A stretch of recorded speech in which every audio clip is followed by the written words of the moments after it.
dalawa ang sabay na papasok sa trabaho ngayon pero dahil nakapagdesisyon na ako ay nagpaiwan na ako dito sa bahay. Ginawa ko ang mga trabaho na dapat ginagawa ng isang may bahay at masaya naman ako. Mommy, hindi ka na po papasok sa work? Tanong sa akin ni Lucio. Hindi na po baby. Simula po ngayon ay makakasama niyo na ako dito sa bahay. Really po? Nakangiti na tanong niya sa akin. Opo baby ko.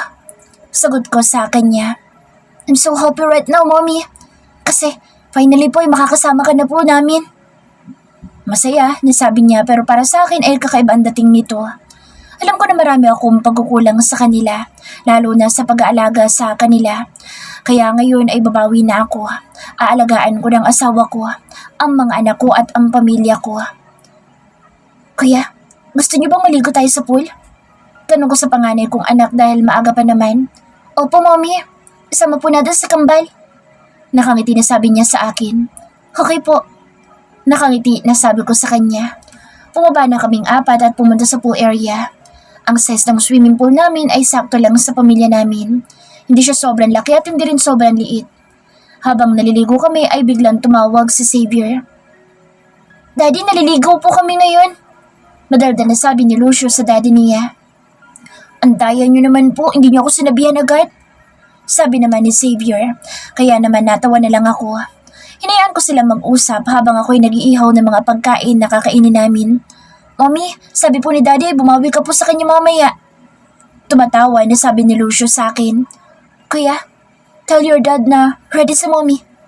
Natatawa na lang din ako. Okay po Mommy, mukhang magkakaroon na naman kami ng bagong kapatid. Nanlaki ang mga mata ko sa narinig ko mula sa kanya. Pero ang asawa ko'y tumawa lang na para bang natutuwa pa siya sa sinabi ng anak niya. Okay lang na magkaroon kayo ng kapatid basta si daddy mo magbubuntis, kuya.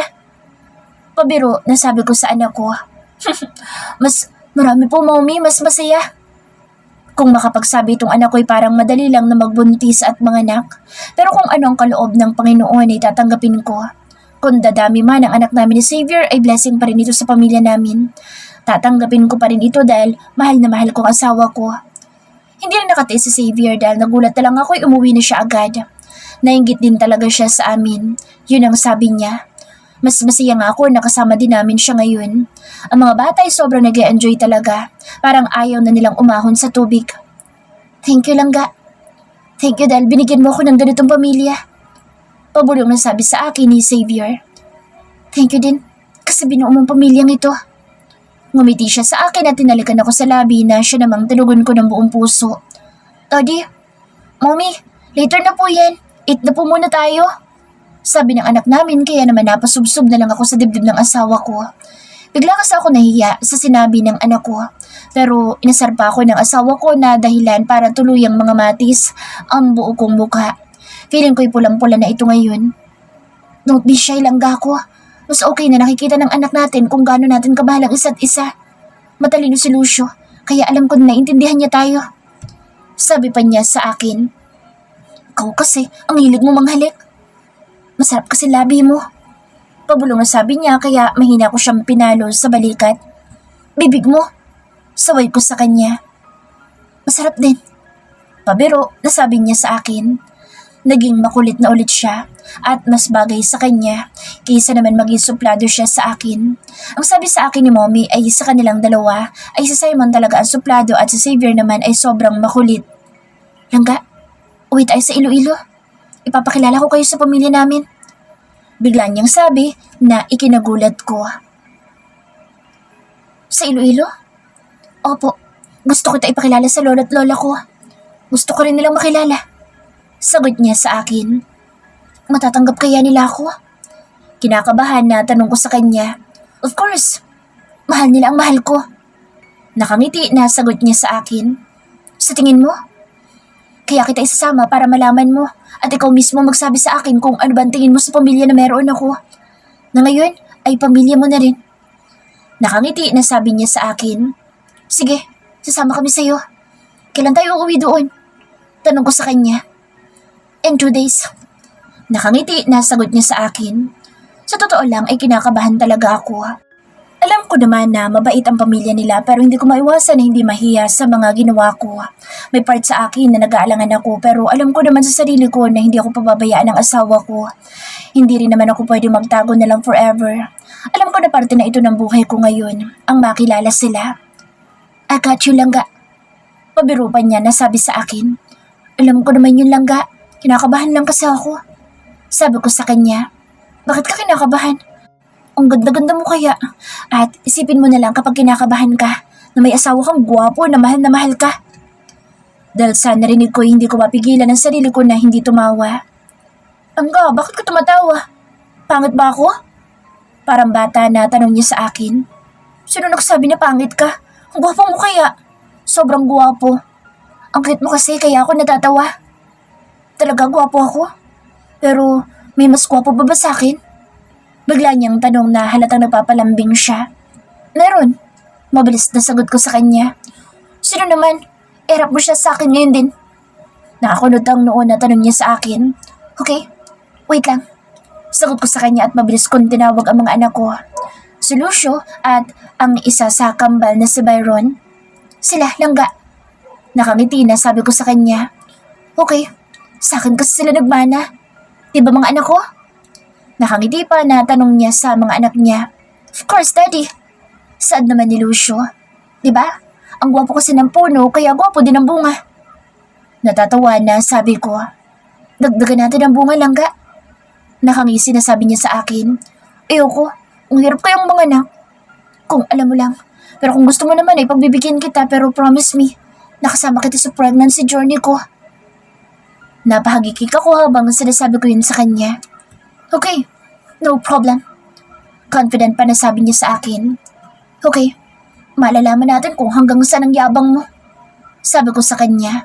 Ngumiti lang siya sa akin kaya naman natawa ako. Pero sana naman ay huwag niya munang seryosohin dahil ang hirap kayong mga anak. Akala kasi ng mga lalaki ay kapag nabuntis nila ay okay na. Maraming paghihirap ang mga babae kaya sana talaga'y maisip ito ng asawa ko. Kapag nandito sa bahay si Xavier ay hindi niya ako hinahayaan na kumilos masyado. Hindi na siya bumalik sa restaurant kaya siya na ang chef dito sa bahay namin. Sa tingin ko nga kapag ganito lagi ang pagkain namin ay sigurado ako natataba ako. Higit sa lahat ay masarap kumain kapag kasama ang pamilya. Kompleto na kami lagi kaya naman masaya talaga ako. Ready? Tanong sa akin ng asawa ko habang nag-aayos ako ng sarili dahil ngayon ang araw ng flight namin pauwi sa Iloilo. Okay lang ba itong damit ko? Tanong ko sa kanya. Maganda ka lang ga. Sagot niya sa akin. Really? Mukha na akong tao? Mukha na ba akong presentable sa ayos ko? Sunod-sunod na tanong ko sa kanya. Oo naman. Bakit mo ba iniisip ang mga iyan? Just relax because everything is fine lang ga. Nakangiti na sagot niya sa akin. Okay, I'm sorry. I love you so much lang ga ako. Don't think too much dahil kakabahan ka lang. Nasa tabi mo lang ako at hindi ako mawawala. Ilonggos are nice people, so that don't be afraid. Sabi pa niya sa akin para mabawasan ang kaba ko. I love you too, Langga. Hinapit niya ang bewang ko kaya naman napahawak ako sa dibdib niya. He claimed my lips na mabilis ko namang tinugon. Lumalim ang halika namin dalawa hanggang sa naramdaman ko na bumaba ang suot kong dress.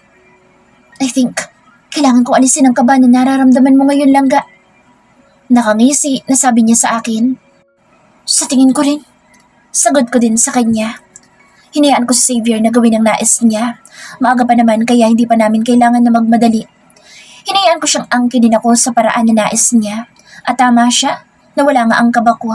Lalo na't paulit-ulit niyang sinasabi kung gano'n niya ako kamahal. Pagkatapos ng mainit namin, tagpo'y nagbihis na kami at bumiyahe papunta sa airport. Hindi naman matagal ang biyahe namin dahil walang traffic. At habang nasa eroplano kami, nilalaro niya ang mga anak namin, habang si Lucio naman ay nagkukwento sa akin. Ramdam ko excitement niya. Alam ko na gustong-gusto niya makilala ang pamilya ng daddy niya. At masaya ako na ganito ang anak ko. Alam ko na family-oriented sila Xavier at yun din ang nais ko na pamilya.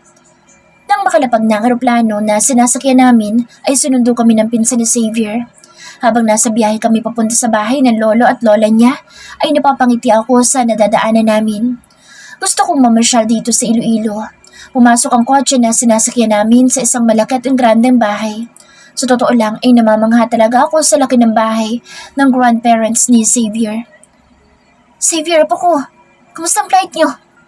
Tanong sa kanya na matandang babae. Okay naman po, Lola. La, kasama ko po ang pamilya ko. Malambing na pakilala sa amin ni Xavier. Ito na bang pamilya mo? Siya bang kasintahan mo?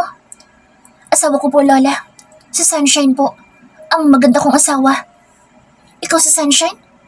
Tanong niya sa akin habang nakatingin ng diretso sa mga mata ko. Opo, ako po. Sagot ko sa kanya at nagmano ako. Huwag mo nang paiyakin ang apo ko ha. Please lang, magmahalan na lang kayong dalawa. Sabi niya sa akin habang nakangiti siya. Opo, hindi na po. I'm sorry po. Sagot ko sa kanya. Call me Lola, apo. Welcome to Iloilo, Sunshine, and welcome to our family. Sana'y magustuhan mo lugar namin, ang pamilya namin. Nakangiti pa rin siya hanggang ngayon. Masaya ako dahil mainit ang pagtanggap ng pamilya niya sa akin. Wala na ako mahihiling pa ngayon kundi ang mabuhay na masaya kasama ang asawa at mga anak ko. Apo, huwag kang mahihiya sa amin ha. Feel at home dahil bahay mo na rin ito. Malambing na sabi sa akin ni Lola. Thank you po, Lola. Ang ganda-ganda mong bata. No doubt, nabaliw na baliw sa iyong apo ko. Hindi naman po siguro. Anong hindi? Ang lungkot ng buhay niya nung iniwan mo siya. Lagi na lang lasing at parang bata na umiiyak. Masasabi ko na mahal ka niya kaysa kay Mary. Dahil nung namatay si Mary, mabilis lang siyang nakarecover dahil din iyon sa iyo. Pero nung iniwan mo siya, halos masiraan na ng bait at pinabayaan na niya sarili niya. Pero ngayon ay nakita ko na ulit siyang umiti. Sabi sa akin ng lola niya. Dahil sa narinig ko ay hindi ko alam ang sasabihin ko. Ewan ko ba pero malaking impact sa akin ang mga sinabi ni Lola. Kahit na hindi ko nakita ay ramdam ko rin na lungkot ni Xavier noong mga panahon na hindi kami magkasama. Kahit ako'y ganoon din. Mahirap ang mga gabi ko noon dahil walang gabi na hindi ako umiiyak. Nabawasan lang dahil sa tulong ni Angelo. Pero siguro nga, dumaan lang talaga siya sa buhay ko. Hindi man naging tama ang mga ginawa niya, alam ko na nasa maayos na siya ngayon. Bumagsak ang negosyo nila dahil din sa kagagawan niya. Maraming buhay ang nasira dahil sa illegal niyang ginagawa. At ngayon ang dapat kong gawin ay kalimutan na siya at mag-focus sa pamilya ko. Sorry po, Lola. Alam ko po na nasaktan si Xavier at ganoon din kayo. I'm sorry po talaga. Sabi ko sa kanya. It's okay, Apo. Past is past. At kailangan na natin mag-move on. Kasi alam ko na hindi rin gugustuhin ni Xavier na balikan ang mga alaala na iyon. Masaya na ako ngayon na magkasama na kayo ulit. At may mga anak na. Mahal na mahal ko mga apo ko. Ang mga miracle babies namin noon. Na ngayon ay may sarili ng pamilya. Pero teka lang. Kailan ba kayo magpapakasal sa simbahan? Tanong niya sa akin. Sa ngayon po hindi ko pa po alam. Pero okay na po ako na walang kasal dahil magastos lang po yun. At isa pa po, mas mahalaga sa akin na nagmamahalan po kami, Lola. Kasal naman po kami sa batas. Sana'y makita kitang nakasuot ng wedding gown. Maghihintay ako, Apo. Sige na, Apo, magpahinga ka na muna. Alam ko na pagod ka sa biyahe. Sabi niya sa akin. Thank you po, Lola. Lumabas na siya at iniwan ako mag-isa dito sa silid namin ni Xavier. Kung akong tatanungin ay hindi na ako naghahangad na ikasal dahil alam ko na magastos ang pagpapakasal. At isa pa hindi na yata na tuloy ang pag-file ni Xavier ng annulment namin dalawa. Kaya mag-asawa pa rin kaming dalawa. Humiga ako sa kama at nakatitig lang sa may kisame. Gusto kong bumaba pero mas pinili ko na lang na manatili dito. Medyo nahihiya pa rin ako sa kanila. Hinayaan ko na lang sila na makasama ang mga anak namin. Napalingon ako nang marinig ko ang pagbukas ng pinto at nakangiting pumasok sa akin ang asawa ko. Okay ka lang ba, Langga? Tanong niya sa akin. I'm okay. Nahihiya ako sa pamilya mo. Ang bait kasi nila masyado sa akin. Bakit ka naman mahihiya? Naniniwala ka na ba sa akin? Naniniwala na ano? Natanggap ka ng pamilya ko at gusto ka nila. Kaya huwag ka na mahihiya at mag-alala. Kung ano man na nakikita mo na treatment nila sa'yo, ay totoo ang lahat ng iyon. Alam ko naman yun, Langga. Sobrang nagpapasalamat ako sa mainit nilang pagtanggap sa akin at sa pamilya natin. Baba na tayo, kung okay lang sa'yo. Mas okay na makapagkwentuhan ka sa kanila. Sige, Langga. Sagot ko sa kanya. Naisip ko rin na hindi pwedeng dito lang ako sa silid namin at nagtatago. Kailangan ko ring makipaghalubilo sa kanila kahit pa nahihiya ako. Hawak kamay kami bumaba ni Xavier at habang pababa kami nakangiting nakatingin sa amin ng mga pinsan niya. Kaya naman ngumiti din ako sa kanila. Pasensya na kayo guys, mahihain kasi ang asawa ko. Biglang sabi ni Xavier sa kanila. Okay lang kuya. Halata naman kay Ate Sunshine na mahihain siya. And we understand naman po. Malalambing talaga silang magsalita. Pero hindi mo kailangan na mahiya sa amin ate. Gusto mo bang mabasyal dito ate? Tanong na nila sa akin at nagsisimula na silang kausapin ako. Oo, gusto ko. Bukas ay kami na ang bahala sa'yo. Sabi nila sa akin. Salamat sa inyo. Nakangiti na sabi ko. Huwag ka mahihiya sa amin ate. Pamilya na tayo ngayon at pinsan mo na kami. Magbipinsan tayo na mga magaganda. Pabiro na sabi niya sa akin. Ngumiti ako sa kanila at nakipagkwentuhan na rin. Magaan sa loob na nakakasundo ko sila. Minsan ay nahuhuli ko ang asawa ko na nakangiting nakatingin sa akin.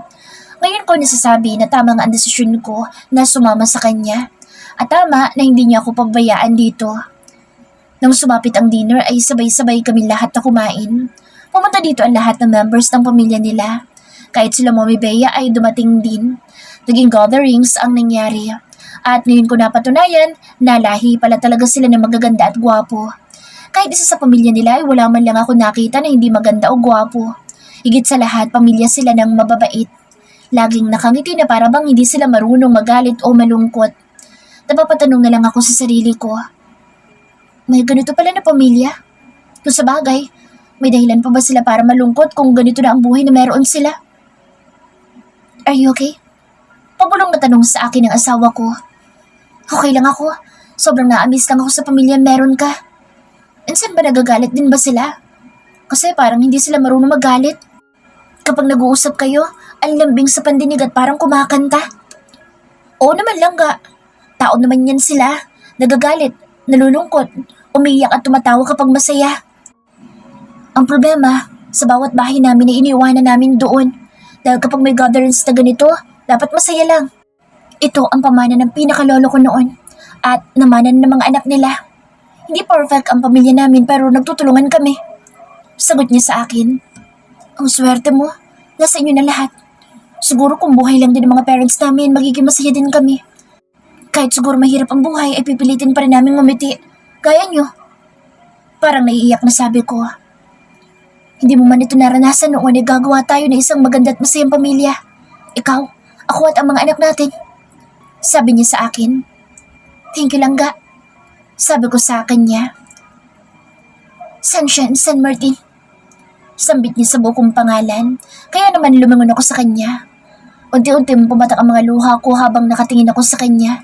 Biglang lumiwanag ang buong paligid at may mga lumilipad na mga paru-paro. Lumiwanag ang garden nila.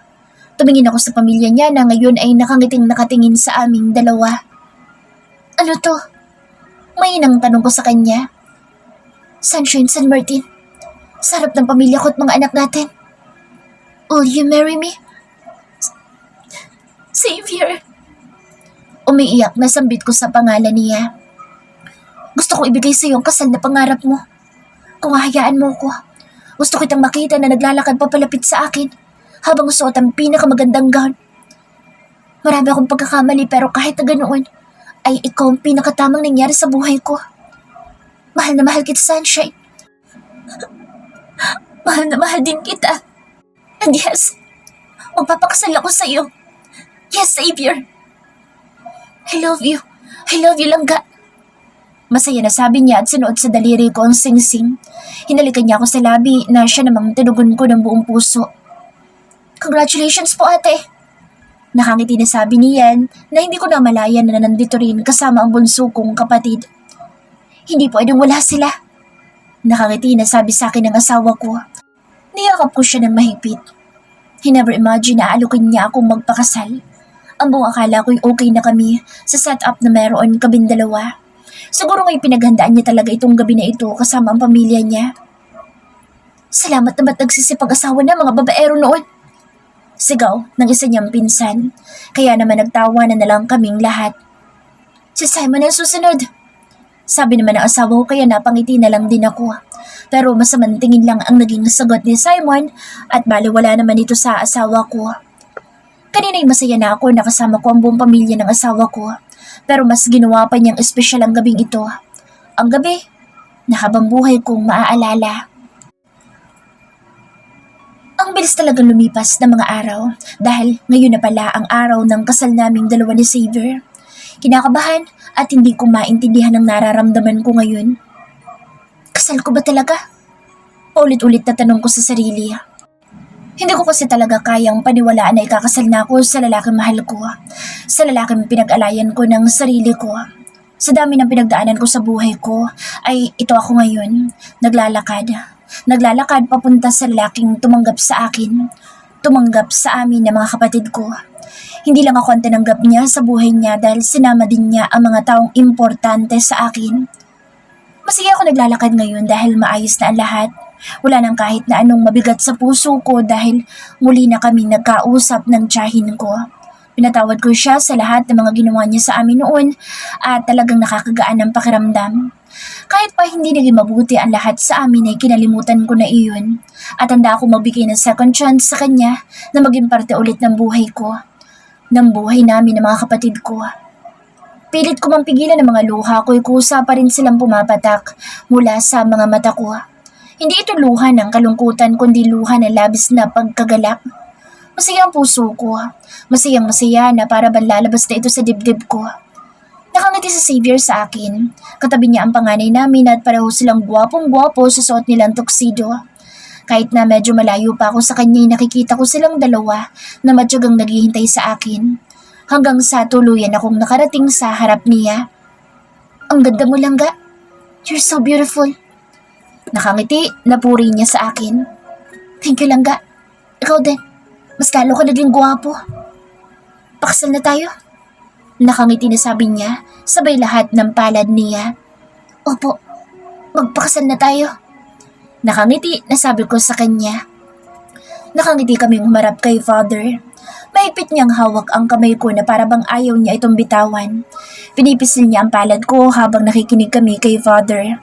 Dahil sa ginawa niya ay nabawasan ang kaba na nararamdaman ko ngayon. Ilang araw akong bumubuo ng mga salita na nais kong sabihin sa kanya. Pero ni isang letra ay wala akong maisulat sa papel, kaya hindi ko alam kung ano ba sasabihin ko sa kanya ngayon. Oras na para magbigay kami ng wedding vows sa isa't isa. Hawak ko ngayon ang microphone at nakatitig ako sa kanya. Nakatitig ako dahil niisip ko kung paano ba ako magsisimula. Pero nakangiti lang siya sa akin. Xavier, noon ay hindi ko alam kung ano ba sinasabi nilang pagmamahal. Lagi kong tinatanong ang sarili ko, mahal ba kita? Kasi simula noong makilala kita, marami nagbago sa buhay ko. Marami akong mga tanong sa sarili ko. Noon ang alam ko lang ay mahal ko mga kapatid ko. At hindi ko alam kung mahal ba kita.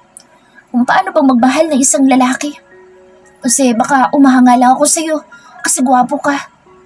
Kasi lagi sa akin ang atensyon mo kahit pa halos mabingi ako sa lakas ng boses mo. Palagi kang nakasigaw. Palagi kang galit sa akin na para bang wala na akong tamang ginagawa at sinisira ko palagi ang araw mo. Aminin ko, na sa unang araw ng pagpasok ko noon sa rights, natakot agad ako sa'yo. Takot ako dahil baka makilala mo ako. Si Lucio agad ang pumasok sa isip ko. Ayoko siya ipakilala sa'yo kasi baka hindi mo siya matanggap. Pero nakita ko rin na gusto mo siya. Nagbago ang lahat noong nalaman ko na may kakambal ka. Araw-araw binabalot ng takot ang puso ko kasi mahal na mahal kita. Kasi nalaman ko ibig sabihin ng pagmamahal at lahat ng yun dahil sa iyo. Nagintuwag ako kasi takot ako na baka si Simon. Na baka siya ang tunay na ama ni Lucio. At parang hindi naman yun kayang tanggapin sa sarili ko. Kaya kahit alam kong mali at kahit alam ko na masasaktan kita, pinili ko na lumayo sa iyo. Kasi gusto ko na lang putulin ang lahat na meron sa ating dalawa. Gusto ko na lang mabuhay ng tahimik. Palakihin ang anak ko na mag-isa. Kaya tinanggap ko ang galit mo sa akin na humantong mo sa hindi natin pagkakaunawaan. At nasaktan natin ang isa't isa. Lumayo ako. Iniwan kita kasi sumuko na ako. Kasi akala ko hindi tayo para sa isa't isa. Pero nandito tayo ngayon. At Mapapatunayan natin na para pala tayo sa isa't isa. Na sa'yo pala ako tinadhana ni Cupido. Na ikaw pala talagang para sa akin. Marami man ang nangyari sa buhay natin at kung minsan hindi ko man kaya ipakita sa iyo ang pagmamahal ko, ginagawa ko lahat para maramdaman mo to. Mahirap at malungkot ang buhay kapag wala ka. Hindi ko man kaya ipakita at ibigay sa iyo ang ibang bagay. Pero alam ko na alam mo na ikaw lang ang laman nitong puso ko. Mamahalin kita, Xavier. Ikaw at ang mga anak natin ang pinakamahalagang tao sa buhay ko. Bubuo tayo ng isang malaki at masayang pamilya. Salamat sa pagmamahal mo sa akin at sa mga kapatid ko. At salamat sa isang napakagandang araw na ito. Xavier Wright, mahal na mahal kita. Ikaw lang at wala nang iba pa. Habang buhay. Umiiyak na saad ko sa kanya. Nakita ko ang pagpatak ng luha sa mga mata niya pero nakangiti pa din siya sa akin. Sunshine, 5 years ago in-inlove ako sa misteryosong babae na kasama ko na isang gabi. Ang babae na naging dahilan kaya ako ulit naging maayos. Ang babae na nagparamdam sa akin na may pag-asa pa pala na maging masaya ako ulit. Sinubukan ko hanapin ka pero nabigo ako. Pero isang araw ay may bago ko stop na nagparamdam sa akin ng kagaya ng naramdaman ko doon sa babae misteryosa. Dinaan ko lahat sa pagsusungit kahit pa alam ko na naiinis ka na sa akin. Gusto ko sana itago ang tunay kong nararamdaman sa iyo pero di ko pala kaya. Dahil sa bawat araw na nakikita kita, mas lalo kitang minamahal. At iba ang paraan na ginawa ko para ipakita ang pagmamahal ko sa iyo. At hindi naman ako nabigo. Dahil makasama ka at ang mahalin ka ang isa sa mga tamang nangyari sa buhay ko. Sinubok tayo ng panahon. Sinubok ng tadhana pero sadyang asintado talaga sa Cupido. Dahil tayong dalawang tinadhana niya. Marami akong pagkukulang sa iyo. At lalo na sa mga anak natin pero nagpapasalamat ako. Dahil hinahayaan mo ako na bumawi sa inyo. At patuloy akong babawi sa mga panahon na wala ako sa tabi mo. Sa tabi niyo. I'm really sorry for hurting you. Sa kagustuhan ko na manatili ka sa tabi ko noon ay nasaktan kita. Nasaktan ko kayo ng mga anak natin at pinagsisisihan ko yun ng sobra-sobra. Pinapangako ko lang na simula sa araw na ito, ikaw lang. Ikaw lang ang mamahalin ko at wala na ibang babaeng masihigit pa sa iyo sa puso ko. Mamahalin kita hanggang sa huling pintig ng puso ko. Mahal na mahal kita, Mrs. Sunshine Wright. Akin ka. Akin ka lang habang buhay. Nakangiti na sabi niya sa akin kaya napangiti na lang din ako at may luha pa rin ako sa mga mata ko. Pinunasan niya mga luha ko gamit ang daliri niya. Nakangiti pa rin siya sa akin at may pumatak din na luha sa mga mata niya. I love you, Xavier. Mahinang sabi ko at sapat na para marinig niya. I love you too, Langga. Nakangiti sabi niya sa akin. Nagpatuloy ang seremonya hanggang sasabihin na ni Father ang salitang, You may now kiss your bride. Nakangiti tinaas ng asawa ko ang veil ko at kagad akong hinalikad sa labi. Ang halik na ramdam ko kung gaano niya ako kamahal. Ang halik na sa kanya ko lang nais na maranasan. Ang halik na punong-puno ng emosyon. Tama sila. Ang swerte ko nga. Ang swerte ko hindi dahil sa mayaman si Xavier kundi dahil nakatagpo ako na lalaking mahal na mahal ako. Ang lalaking nais akong maging parte ng buhay niya at maging parte sa bawat yugto ng buhay na nais niya. Hindi ako mayaman. Walang kahit na anong maipagmamalaki pero ako pa rin ang pinili niya. Ako pa rin ang minahal niya. Ngayon ko lubos na naiintindihan ang kapangyarihan ng pag-ibig. Posible pala. Posible palang mahalin ng langit ang lupa kahit paggaano ito kababa. At akong patunay na magkaiba man at malayo man ang agwat ng buhay na meron kami ni Xavier, ay hindi niya hinayaan na mawala ko sa kanya. Mahal ko siya at mamahalin ko siya kahit na anong panahon ang dadaan sa buhay ko. Sa piling niya ipanatag ako. Sa piling niya lang hihinto ang mundo. Sa piling lang niya ako sasaya. Sa Xavier Wright, ang lalaking nilaan para lang sa akin. Nilaan lang para kay Sunshine Sarmiento na ngayon ay Wrights na. A night with Mr. Wright was one of the most unforgettable nights of my life.